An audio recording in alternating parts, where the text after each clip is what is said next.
à tous, bienvenue sur My Travel Project. Alors pour la vidéo d'aujourd'hui, je vais te retrouver pour te parler de mon stage au Cambodge que j'ai fait il y a 2 ans et demi, 3 ans. Enfin je l'ai fait de août à décembre 2016, donc ça remonte quand même un peu. Et en fait j'avais déjà fait une vidéo à ce sujet, j'avais tourné une vidéo il y a bien longtemps, je pense que c'était vraiment juste après que je sois revenue, quelques mois plus tard, et puis finalement en fait je la trouvais pas du tout complète, je trouvais que ça représentait pas du tout l'expérience que j'avais eue, je parlais pas franchement en fait du stage que j'avais fait à proprement parler. Donc je me suis dit que j'allais te retourner cette vidéo et donc c'est le sujet qu'on va aborder aujourd'hui, donc on va commencer tout de suite. Alors déjà j'ai décidé de retourner cette vidéo parce que j'ai reçu au fur et à mesure des mois qui ont suivi après le tournage de cette première vidéo et puis depuis juste tout simplement beaucoup de questions par rapport à ça, surtout parce que c'était un stage, c'était pas un volontariat ou quoi que ce soit et c'était mon stage de fin d'études, donc en général les gens étaient intéressés par le fait que j'ai décidé de travailler dans une ONG sur le terrain au Cambodge pour mon stage de fin d'études. Alors déjà juste pour clarifier quelque chose dans le cadre de cette vidéo, je vais pas dire le nom de l'ONG dans laquelle j'ai fait mon stage de fin d'études.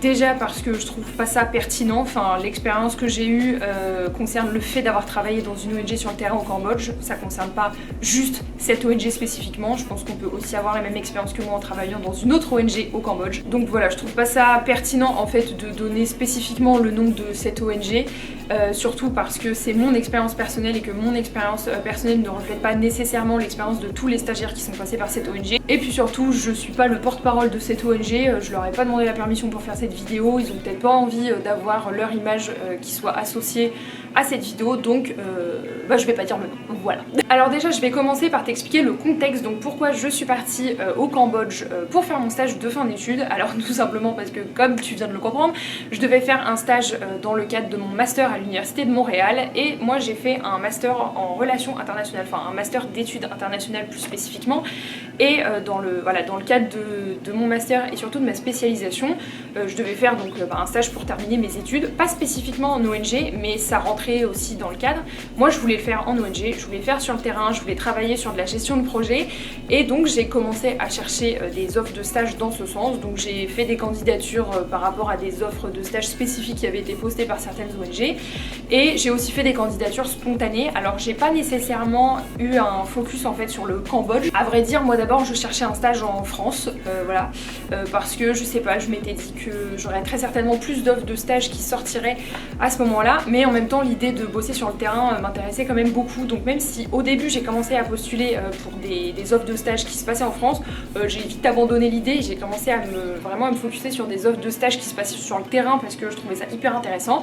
Et finalement le stage que j'ai fait, c'était en réponse à une candidature spontanée. Donc j'ai littéralement envoyé mon CV, ma lettre de motivation à cette ONG là en disant que je voulais faire un stage, que je souhaitais apprendre telle compétence et travailler dans tel domaine en fait au sein de l'ONG dans le cadre de mon stage. Bon, je me suis un peu vendue, c'est un peu le but d'une candidature.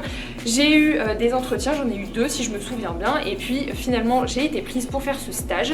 Alors moi dans le cadre de mon master, on nous demandait de faire un stage de fin d'études de 4 à 6 mois et moi j'ai fait un stage de 4 mois en tout, donc je l'ai fait de mi-août à mi-décembre 2016. Et donc début août 2016, j'ai pris l'avion et je suis partie au Cambodge et je suis partie donc pour commencer mon stage dans cette ONG qui était dans la périphérie de Phnom Penh et plus précisément dans un bidonville parce que comme c'est une ONG qui intervient sur le terrain, l'ONG était située littéralement dans le bidonville. Voilà. Alors au niveau de ma mission et du déroulement de mon stage, je vais t'en parler mais je vais pas non plus rentrer dans les détails parce que je pense que tout dépend du stage que tu fais, des études que tu as fait avant, du management aussi que tu vas avoir, enfin de ton tuteur de stage, des collègues qui vont t'entourer. Je te parle de mon expérience mais encore une fois c'est pas du tout représentatif de comment ça va se passer en ONG et même dans une autre ONG à Phnom Penh par exemple.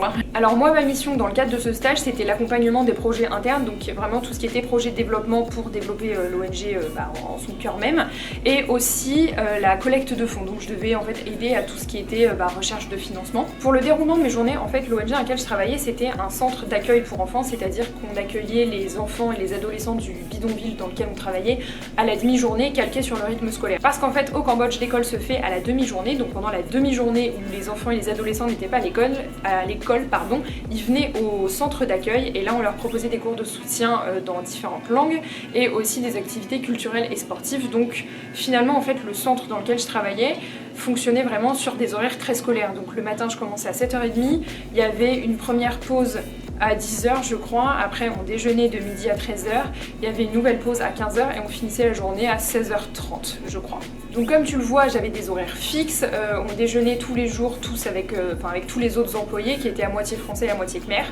Et donc voilà, j'avais des horaires fixes vraiment calés sur un rythme assez scolaire, ce qui m'a pas nécessairement dérangé dans le fond, parce que je savais que de telle heure à telle heure je faisais mon stage, et que du coup quand l'heure était venue de partir, et après j'avais le reste de ma journée, de ma soirée de libre, donc j'avais pas des horaires fluctuants et j'ai trouvé ça plutôt bien, voilà. En ce qui concerne mes congés, c'était forcément calqué sur le calendrier cambodgien et surtout le calendrier des vacances des Cambodgiens. Donc tout ce qui était jours fériés cambodgiens, vacances scolaires, je les avais aussi. Plus j'avais droit à 1 jour et demi ou 2 jours de congé par mois. Après ça c'était l'ONG qui avait décidé de l'imposer. Il y a aussi un truc que j'ai oublié de me noter dans mon script, mais je viens d'y penser et je pense que la question va peut-être revenir. Donc certes c'était mon stage de fin d'études et c'était bien un stage, j'avais bien une convention qui avait été signée donc par l'ONG, par moi et par ma fac à Montréal, mais je n'étais pas rémunérée, donc ça peut en choquer certains. Moi ça m'a pas choqué dans le sens où j'avais décidé de faire mon stage dans une ONG, donc voilà, une ONG ça a nécessairement moins de moyens qu'une entreprise. Alors après il y a des stages en ONG qui sont rémunérés, je dis pas le contraire, mais comme moi c'était un stage sur le terrain donc au Cambodge, c'est-à-dire relié à l'antenne cambodgienne de l'ONG, ils n'étaient pas du tout dans l'obligation de me payer et c'était totalement légal, donc voilà, pour moi c'était un stage qui était non rémunéré. Et donc pour conclure sur cette partie de ma mission et du déroulement un peu de mon stage, au niveau de la direction, c'est-à-dire au niveau des personnes qui m'encadraient, donc le centre était tenu par un directeur qui était sous contrat VSI, donc VSI c'est Volontariat de Solidarité Internationale, je te mettrai des liens dans la barre d'infos si ça t'intéresse concernant ce contrat à l'étranger. Donc voilà, mon directeur était sous contrat VSI et j'étais aussi sous la responsabilité de la responsable des communications qui était elle aussi sous contrat VSI. Voilà. Pour ma mission et le déroulement, c'est à peu près tout ce que je peux dire, dans le sens où après je pense que ça se déroule comme dans toute ONG, toute entreprise, comme dans tout contexte professionnel. Tu viens le matin au boulot, t'as tes missions, parfois t'as des réunions avec ton tuteur de stage, t'as des réunions avec tes collègues pour avancer tes projets, parfois tu vas sur le terrain pour voir où avancent tes projets. Voilà, c'est un peu compliqué de te décrire les missions que j'ai faites parce que je pense que c'est vraiment comme des missions et des projets que j'aurais eu même dans un autre contexte professionnel, donc voilà, mais ça, en tout cas ça s'est très bien passé. Une question qui revient souvent aussi quand je parle de mon stage au Cambodge, enfin du stage que j'ai fait, c'est la question des visas. On me demande comment j'ai fait pour avoir un visa de travail pour le Cambodge et tout ça. Honnêtement, je crois que ça a été la partie la plus facile, honnêtement, parce que pour avoir un visa de travail pour le Cambodge, donc c'était un visa 30 jours, c'est un visa de 1 mois seulement. Je suis allée à l'ambassade du Cambodge à Paris, qui se trouve dans le 16e. J'ai donné mes papiers, donc ma convention de stage, mon passeport, le prix du visa aussi, je sais plus de combien il était, mais je te mettrai le prix du visa de travail d'1 mois dans l'écran. Et j'ai donné une photocopie de mon passeport et le formulaire à remplir qui se trouve sur le site de l'ambassade du Cambodge. Et 4 jours plus tard, maximum, je crois que c'était 4 jours ouvrés, mon passeport, on me l'a rendu avec mon visa dedans, mon visa était prêt et voilà. Donc en 4 jours c'était fait. Alors par contre c'est vrai que c'était un visa que d'1 mois, donc là tu te dis, eh merde, comment je fais si mon stage dure plus longtemps comme moi c'était le cas. En fait le visa de travail du Cambodge qui est délivré est automatiquement d'1 mois, tout du moins c'était comme ça pour moi il y a presque 3 ans maintenant, mais après c'est toi qui peux le renouveler directement aux douanes qui sont en face de l'aéroport, soit tu vas dans un magasin de location de scooter et quand tu loues ton scooter en échange, tu dois donner ton passeport et en fait ils font le renouvellement du visa pour toi. Moi c'est exactement ce qui s'est passé, je suis jamais allée aux douanes qui sont en face de l'aéroport. Jamais, parce qu'à ce moment-là j'avais déjà loué mon scoot et que je devais laisser mon passeport à l'entreprise en fait de location de scoot et je leur ai dit bah ouais mais en fait va falloir me le rendre parce que je dois faire mon renouvellement de visa. Ils m'ont fait non c'est bon, on s'en occupe, vous nous donnez juste l'argent pour le renouvellement de visa et c'est bon. Alors je sais que ça peut en faire paniquer certains, moi il n'y a pas eu de problème, j'ai bien récupéré mon passeport avec mon visa renouvelé dedans, donc j'ai pas eu de mauvaise surprise quand je suis repartie du Cambodge à devoir payer du overstay, il n'y avait pas de problème. Le renouvellement du visa c'est un renouvellement qui est valable que pour 3 ou 4 mois je crois, pareil je te mettrai l'information exacte dans l'écran avec le prix aussi que coûte le renouvellement du visa. Tu peux faire renouveler ton visa pour plus longtemps, je crois pour 6 mois, mais c'est forcément bien plus cher et moi j'avais pas besoin de le faire renouveler pour 6 mois de plus parce qu'en tout je restais que 4 mois. Donc maintenant je vais passer à la dernière partie de cette vidéo qui va être en fait de te parler de mon expérience par rapport à ce stage de fin d'études. Alors déjà moi je savais que je voulais avoir une expérience sur le terrain parce que je voulais travailler en ONG et j'ai d'ailleurs travaillé en ONG quand même pendant 2 ans et demi. Et je pense qu'avoir une expérience sur le terrain quand tu décides de travailler en ONG, en associatif, c'est quand même assez enrichissant. Je pense qu'en fait le fait de travailler quelques mois sur le terrain, ça va te donner forcément une expérience qui est très enrichissante et qui va être bien différente d'une expérience que tu peux avoir au siège social par exemple d'une ONG à Paris ou dans n'importe quel autre pays d'ailleurs. Et honnêtement ça a été exactement le cas, j'ai trouvé que c'était une expérience hyper enrichissante. Ce que j'ai beaucoup apprécié c'est le fait que les projets que je menais ou sur lesquels je travaillais, je pouvais les voir se réaliser et je pouvais les voir se réaliser sur le terrain. Alors qu'après j'ai travaillé en ONG en France, donc dans un siège social littéralement, et certes je travaillais sur des projets mais je les voyais pas se réaliser parce que j'étais pas sur place et j'ai trouvé que cette distance était parfois un peu plus compliquée à gérer. Alors je pense que ça a été aussi un peu plus compliqué à gérer parce que j'ai connu le fait de travailler sur le terrain avant et que là je connaissais le fait de travailler à distance entre gros guillemets. Et c'est ça que j'ai vraiment apprécié avec mon stage au Cambodge, c'est que si un projet avançait pas, je pouvais aller voir directement sur place ce qui se passait, pourquoi ça avançait pas. Je voyais vraiment un peu le fruit de mon travail, de mes propres yeux, pas juste en photo et par des trucs reçus par email. Et ça, j'ai trouvé ça hyper enrichissant et surtout hyper gratifiant. Ce que ça m'a appris aussi de travailler sur le terrain, c'est la réalité du terrain justement. Je pense qu'il y a beaucoup de choses dont on se rend pas nécessairement compte quand on travaille sur des projets en association et qu'on est loin, et qu'on n'est pas sur place en fait. C'est-à-dire qu'on ne se rend pas compte de certaines réalités, de certains enjeux, de certaines priorités en fait que vont avoir les populations locales. Et le fait d'avoir été sur le terrain pour certains projets que j'ai menés dans cette ONG dans le cadre de mon stage, ça m'a permis de me rendre compte mais de tellement de spécificités et de détails dont je me serais pas nécessairement rendu compte si j'avais dû mener le même projet mais en étant restée en France.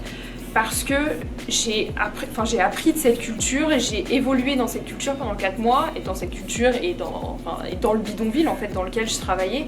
Donc j'ai beaucoup appris de ça aussi. Alors, faut savoir également que ce stage dans l'ONG à Phnom Penh, c'était également mon premier stage. Je te compte pas le stage de découverte de fin de 3e, pour moi j'appelle pas ça un stage. Donc c'était vraiment ma première expérience professionnelle. Et j'ai beaucoup appris du coup du fonctionnement d'une ONG. Je pensais savoir à peu près comment ça fonctionnait parce que je pense qu'on s'imagine toujours à peu près comment une entreprise, une ONG, un organisme fonctionne. Mais en fait quand tu as vraiment les 2 pieds et les 2 mains dedans, tu te rends compte que c'est beaucoup plus complexe que ce à quoi tu pourrais t'attendre. Alors tu vas me dire oui, non mais bien sûr, c'est comme toute entreprise. Oui, je suis totalement d'accord. Mais je pense que je m'attendais pas du coup à un fonctionnement aussi complexe, je m'attendais pas à des liens aussi soutenus avec certains organismes gouvernementaux, avec certains partenaires que j'aurais pas nécessairement soupçonnés à la base. Donc je me suis rendu compte vraiment de la complexité de travailler dans une ONG par rapport à son format, à sa hiérarchie et tout ça. Et c'est quelque chose auquel je m'attendais pas du tout, et pourtant je travaillais pas dans une ONG qui était très grosse, hein, donc voilà. Quelque chose vraiment à ne pas sous-estimer si tu décides de faire un stage sur le terrain dans une ONG, ou même juste sur le terrain, même si t'es pas en ONG, c'est le choc culturel et surtout le choc social.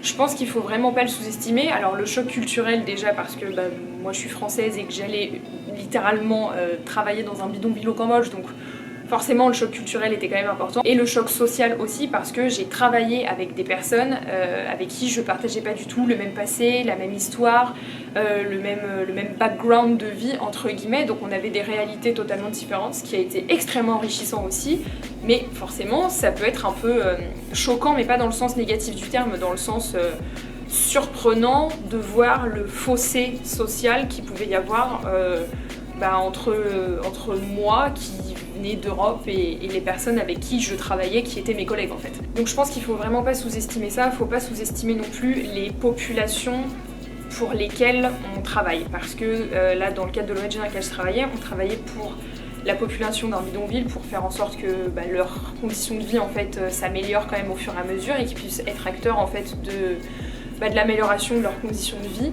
Tu peux assister à des scènes de vie qui peuvent paraître très surprenantes, tu peux te retrouver confronté à des personnes qui vont vraiment te surprendre par leur comportement, par leur passé, par leur histoire, et je pense qu'il ne faut pas sous-estimer ça.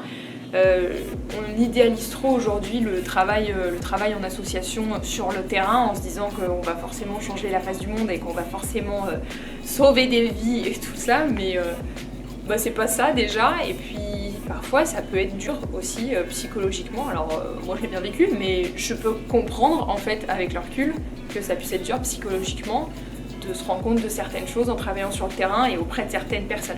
Ce dont je me suis rendu compte du fait d'avoir fait ce stage et du fait d'avoir fait un volontariat qui n'a pas servi à grand chose quelques années avant ça, c'est qu'un stage, c'est pas un volontariat et on peut dire ce qu'on veut. Un stage, tu dois être embauché sur tes compétences et sur ce que tu peux apporter. Et un volontariat, honnêtement, pour moi, ça devrait être la même chose. Mais là, c'était un cadre de travail. C'est-à-dire que, oui, j'ai travaillé dans une ONG, dans un bidonville au Cambodge. Pour autant, je travaillais dans un bureau. Genre, le matin, moi, j'arrivais, je me mettais à mon bureau devant mon ordi, je bossais sur mes projets. J'étais pas là en train de m'amuser avec des enfants ou à aller voir des familles dans le bidonville ou quoi que ce soit. Alors, si je suis allée voir des familles dans le bidonville parce que parfois on devait faire ce qu'on appelait des rapports sociaux, mais c'était pas pour aller les voir et leur taper la discute, et puis j'allais pas voir les enfants et leurs familles pour prendre des photos avec eux et leur faire des grands sourires et jouer avec eux. Je travaillais pas avec les enfants en fait, je travaillais pour l'ONG, je travaillais pour l'ONG, pour les projets internes de l'ONG qui indirectement étaient pour les enfants, mais je travaillais pas avec les enfants. Si c'est le côté qui t'intéresse de travailler en ONG, de travailler avec les enfants, renseigne-toi bien sur le stage en fait, parce que la plupart du temps c'est pas ce que tu feras. Et enfin la dernière chose dont je me suis rendu compte avec ce stage, c'est vraiment l'impact négatif je vais pas dire des Européens, parce que je pense qu'il n'y a pas que des Européens, mais l'impact négatif des Occidentaux dans le cadre associatif dans ces pays-là, dans les pays en développement. Donc là moi je te parle en Asie, mais je pense que c'est très certainement la même chose en Afrique, en Amérique du Sud, enfin dans tous les pays en développement où des Occidentaux font des activités associatives. Je pense qu'il y a beaucoup de personnes qui font de très bonnes choses, mais malheureusement on voit aussi souvent beaucoup plus le négatif que le positif, et on va pas se mentir, mais nous les Occidentaux, on a quand même la fâcheuse tendance à vouloir sauver le monde sous prétexte que nous on est plus développés, donc forcément on sait mieux, alors que c'est pas du tout le cas. Et je pense que d'avoir travaillé à ce moment-là au Cambodge avec des collègues à moitié français et pour l'autre partie cambodgien, ça m'a permis de me rendre compte de ça, que c'est pas parce qu'on a envie de bien faire qu'on fait bien, et c'est pas parce qu'on veut bien faire qu'on va faire bien, et c'est pas pour autant qu'on va aider. Faut quand même savoir aujourd'hui, et là je parle vraiment pour le Cambodge, que y a quand même une bonne grosse partie des Occidentaux qui vont faire des activités de solidarité internationale, des activités associatives, donc soit créer une association, une ONG, ce genre de choses au Cambodge, qui ont une très mauvaise réputation pour des raisons aussi diverses que variées, notamment pour des abus de tout genre. Je pense pas que j'ai besoin de les citer, je pense que tu te les imagineras très bien. C'est pas parce qu'on a envie de bien faire et qu'on veut faire une bonne action qu'on la fait nécessairement bien, et c'est, je pense, le problème que nous les Occidentaux nous avons, c'est que on se rend pas compte de l'impact néfaste qu'on peut avoir parfois, même si nos intentions peuvent être très honorables à la base. Et le fait d'avoir travaillé dans le milieu des ONG de la solidarité internationale pendant quelques mois, même si c'était que 4 mois au Cambodge, tu rencontres des gens, tu rencontres d'autres associations, tu t'entends des choses, tu découvres des choses, tu découvres des personnes, et puis tu parles aussi avec les Cambodgiens avec qui tu travailles, et tu te rends compte de ça au fur et à mesure. Et honnêtement, c'est pas le meilleur feeling de te rendre compte que cette réputation-là est toujours présente en fait, quoi. Donc voilà, je pense que c'était bien que je me rende compte de ça. Et je pense que c'est bien de passer le message aussi. Donc voilà, c'était tout pour cette vidéo sur mon stage au Cambodge. J'ai voulu faire une vidéo un peu retour d'expérience où je t'expliquais un peu ce que j'avais fait pendant ce stage-là. Je sais pas si ça aura pu t'aider. Dis-moi toi si t'as fait ton stage en ONG, pas forcément au Cambodge, mais si t'as fait ton stage en ONG sur le terrain, n'hésite pas à me le dire en commentaire, n'hésite pas à me dire dans quel pays t'étais et surtout ce que t'as fait comme mission et ce que ça t'a apporté. Moi je pense vraiment que d'avoir commencé toute mon expérience professionnelle avec un stage sur le terrain, ça a vraiment été hyper bénéfique pour, je pense, me remettre les idées en place, balayé certains a priori stéréotypes que je pouvais avoir, et puis surtout ça m'a vraiment motivée pour continuer après de travailler là-dedans, même si aujourd'hui j'ai un peu changé de branche. À ce jour, c'est une des meilleures expériences professionnelles que j'ai eues quand même. Donc voilà, j'espère que ça t'aura plu. Encore une fois, n'hésite pas à m'écrire en commentaire pour me dire si toi t'as fait un stage en ONG et surtout où tu l'as fait. Et nous on se retrouve bientôt dans une prochaine vidéo. Ciao!